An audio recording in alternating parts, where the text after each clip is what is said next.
नमस्कार दोस्तों, मैं आपका दोस्त महावीर ग्रीन स्टार चैनल से फिर आपके सामने लेकर आया हूँ एक और अच्छी सी वीडियो। मेरी इस वीडियो को देखने से पहले मेरे ग्रीन स्टार चैनल को सब्सक्राइब करें, बेल आइकॉन का बटन है उस पर क्लिक करें ताकि आप मेरे चैनल से जुड़ जाएं और जब भी मैं कोई ऐसी वीडियो बनाऊँ उसका नोटिफिकेशन फ़ौरन आपके पास पहुँच जाए।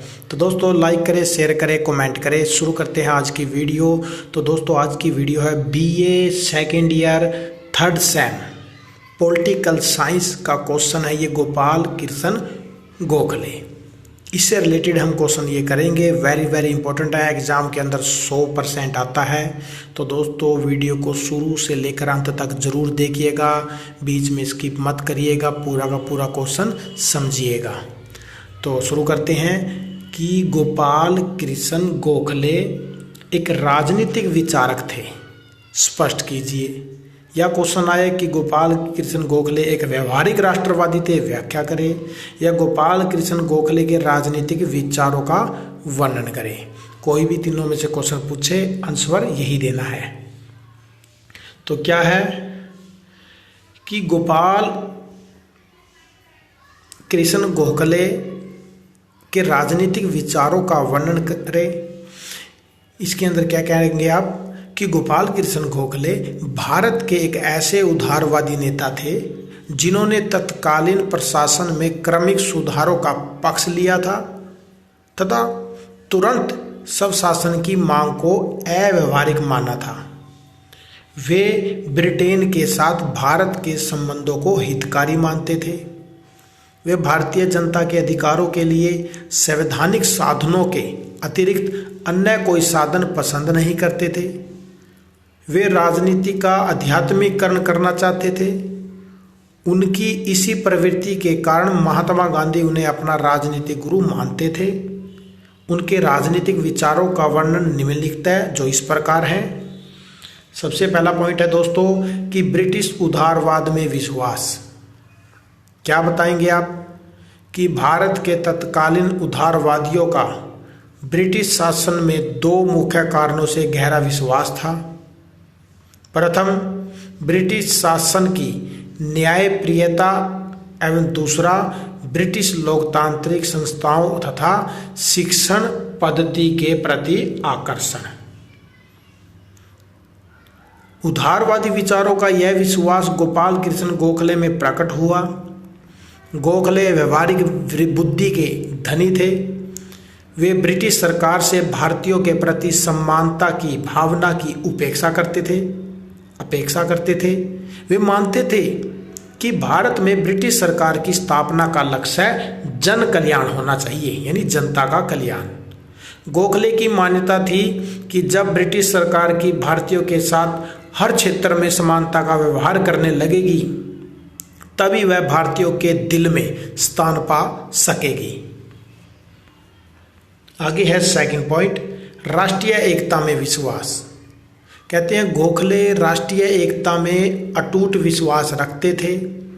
वे हिंदू मुस्लिम एकता को देश के लिए कल्याणकारी मानते थे। वे दो विवादित जातियों से अपील करते थे कि वे परस्पर सहिष्णुता और आत्म संयम से काम लें तथा आपसी मतभेदों की अपेक्षा परस्पर सहयोग की भावनाएं पैदा करें। गोखले ऐसे किसी भी आंदोलन का स्वागत नहीं करते थे जिसके कारण दोनों जातियों के वर्ग चेतना का प्रसार हो। राष्ट्रीय एकता के अपने विचारों को ठोस रूप देने के लिए गोखले ने 12 जून 1905 को भारत सेवक समाज नामक संस्था की स्थापना की और भारतीय लोगों में देशभक्ति की भावना जागृत की। आगे है तीसरा पॉइंट, भारत के लिए ब्रिटिश शासन वरदान। कहते हैं गोपाल कृष्ण गोखले ब्रिटिश शासन को भारत के लिए वरदान मानते थे। वे मानते थे कि ब्रिटिश के साथ यानी ब्रिटेन के साथ जुड़ने से ही भारतीयों में बौद्धिक क्षमता और वैज्ञानिक दृष्टिकोण का विकास होगा। वे ब्रिटिश शासन को भारत के लिए दैवीय वरदान मानते थे, यानी देवताओं का, जिसके अंतर्गत भारत अपनी प्रगति कर सकता है और वे कहते थे कि अंग्रेजों के आने से ही भारत में अशांति व अराजकता की जगह शांति स्थापित हुई और देश में पाश्चात्य शिक्षा का प्रवेश हुआ। उनके मतानुसार पाश्चात्य शिक्षा के द्वारा ही भारतीयों के पुराने विचारों को दूर करके उनमें जीवन और चिंतन के श्रेष्ठ तत्वों का संचार करना था। यद्यपि अपने जीवन के अंतिम काल में गोखले को ब्रिटिश सरकार से निराशा होने लगी थी, लेकिन उनका ब्रिटिश सद्भावना में विश्वास कम नहीं हुआ था। आगे है चौथा पॉइंट, स्वशासन की धारणा। कहते हैं गोखले स्वशासन को एक भावनात्मक आवश्यकता और नैतिक तथा राजनीतिक उपलब्धि मानते थे। गोखले के स्वशासन संबंधी विचारों के आधार पर स्वशासन में निम्नलिखित बातें शामिल थी। पहली कि इंग्लैंड में होने वाली सभी परीक्षाएं भारत में होनी चाहिए, केंद्रीय प्रांतीय विधान परिषदों का विस्तार हो, स्थानीय स्वायत्त संस्थाएं और नगर पालिकाओं को शक्तियों में वृद्धि की जाए, भारतीयों को भारत मंत्री की सभा में, मुंबई चेन्नई के गवर्नरों की विधान परिषदों में पर्याप्त प्रतिनिधित्व मिले। पांचवा पॉइंट है शक्तियों के विकेंद्रीयकरण का विरोध, केंद्रीयकरण का विरोध, कि गोपाल कृष्ण गोखले शक्तियों के केंद्रीयकरण के विरुद्ध थे। वे कहते थे कि भारतीयों को अधिकार तभी प्राप्त हो सकते हैं जब ब्रिटिश सरकार शक्तियों के विकेंद्रीयकरण की नीति अपनाए। इसके लिए उन्होंने कुछ सुझाव दिए थे। एक था प्रांतीय विधान परिषदों की शक्ति में वृद्धि की जाए। सेकंड, जिला प्रशासन में कलेक्टर की स्वेच्छाचारिता को रोकने के लिए प्रत्येक जिले में जिला स्तरीय परिषद का निर्माण किया जाए जो कलेक्टर को प्रशासकीय मामलों में सलाह दे। तीसरा, इसके अलावा भी गोखले ने होब हाउस के आयोग के सामने भी सत्ता के विकेंद्रीकरण के लिए सुझाव दिए थे।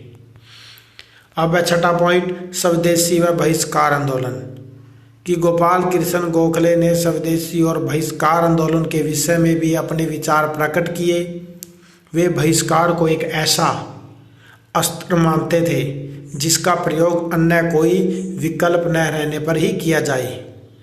वे इसे विधि सम्मत साधन मानते थे। गोखले स्वदेशी के बहुत बड़े समर्थक थे। गोखले की स्वदेशी की धारणा बहुत ही व्यापक थी। उनके लिए स्वदेशी आंदोलन राजनीतिक और आर्थिक दोनों ही प्रकार का आंदोलन था, किंतु अधिक व्यवहारिक रूप में यह आर्थिक ही था। सातवां पॉइंट है मानव स्वतंत्रता में विश्वास, कि गोपाल कृष्ण गोखले का मानव की स्वतंत्रता में पूर्ण विश्वास था। गोखले स्वतंत्रता की रक्षा के लिए न्यायपालिका और कार्यपालिका को एक दूसरे से अलग रखना चाहते थे। उनका कहना था कि इन दोनों के संयुक्त हो जाने से नागरिकों की स्वतंत्रता खतरे में पड़ जाती है। वे अनावश्यक सरकारी नियंत्रणों में विश्वास नहीं रखते थे। वे जीवन पर्यंत सरकार के प्रत्येक दमनकारी कानून के विरोध में आवाज उठाते रहे। आठवां पॉइंट है दोस्तों, प्रशासकीय सुधारों की आकांक्षा। इसमें क्या बताएंगे आप कि गोपाल कृष्ण गोखले भारत में वित्तीय, प्रशासकीय, आर्थिक सुधारों के जबरदस्त समर्थक थे।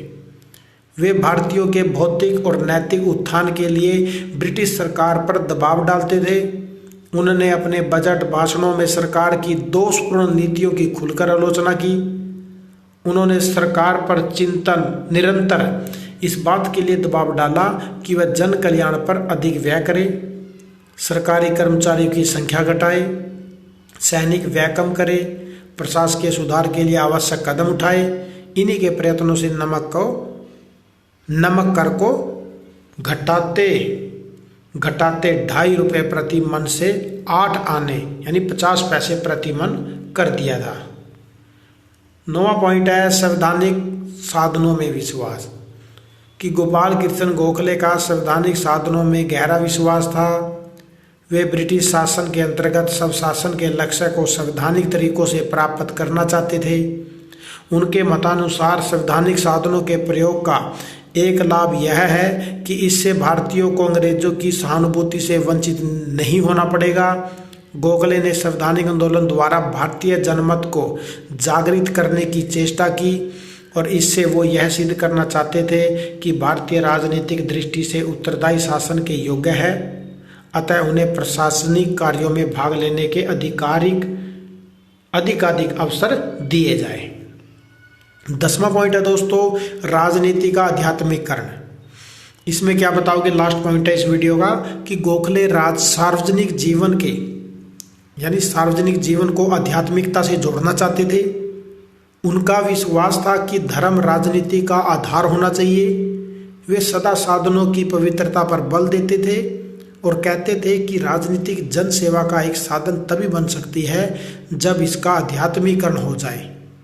गोखले का कहना था कि स्वतंत्रता प्राप्त करने से पहले राष्ट्र को उसके योग्य बनना चाहिए और अतः हमारा कर्तव्य है कि हम राजनीति को अपवित्र और गंदा न होने दें। गोखले की इस धारणा के कारण ही महात्मा गांधी उन्हें अपना राजनीतिक गुरु मानते थे। तो दोस्तों, आज की वीडियो यहीं समाप्त होती है।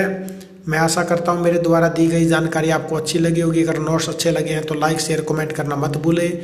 अगर आपको इस वीडियो की PDF फाइल चाहिए या पूरे BA 3rd सेम की PDF फाइल चाहिए तो मैंने डिस्क्रिप्शन में अपना फ़ोन नंबर दे रखा है। आप उस पर व्हाट्सएप पर मैसेज भेजकर फ्री ऑफ कॉस्ट आप मेरे से इसकी PDF फाइल ले सकते हैं। तो दोस्तों, फिर मिलते हैं नेक्स्ट क्वेश्चन में नेक्स्ट टॉपिक के साथ। जय हिंद, जय भारत, धन्यवाद दोस्तों।